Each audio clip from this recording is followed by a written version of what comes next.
Kuna ule usemi usemao mafahari wawili hawakai zizi moja. Ukweli wa usemi huu unadhihirika kila unapokutana mafahari wa Kariakoo. Kuelekea Machi 8, maswali ni mengi yanayojitokeza. Nani ataibuka mbabe kati ya fahari wa Jangwani na fahari wa Msimbazi?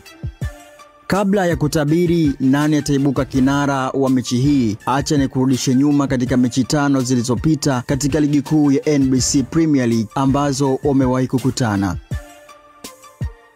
Yanga ameifunga Simba kwa mara 3 mfululizo kwa matokeo ya bao 1-0, 2-1 na kipigo kikubwa cha bao 5-1. Naam, hii ilikuwa ni babu kubwa. Kwa upande wa Simba akishinda mechi moja kwa matokeo ya bao 2-0 na sare ya bao 1-1. Ubaya ubwela, usemi wa Simba unaomaanisha ubaya umerudi. Ndivyo Simba atakavyoingia kwenye mchezo huu licha ya ubora wa Yanga. Simba chini ya kocha mkuu wake Faldu Davis akiwa na alama 54, nafasi ya pili mpaka sasa, wakihitaji kutetea taji lao walilopoteza kwa mara 3 mfululizo. Yanga nao chini ya kocha mkuu wake Hamdi Miloud akiwa na alama 58, nafasi ya kwanza, ndiye mwenyeji wa mchezo huu pale pale Lupaso, Benjamin Mkapa. Mpambano huu wa kihistoria utaamua nani ataibuka mbabe na kuonyesha kwamba ingawa mafahari wawili hawawezi kukaa zizi moja, lakini hukutana kwenye malisho. Ni upi utabiri wako?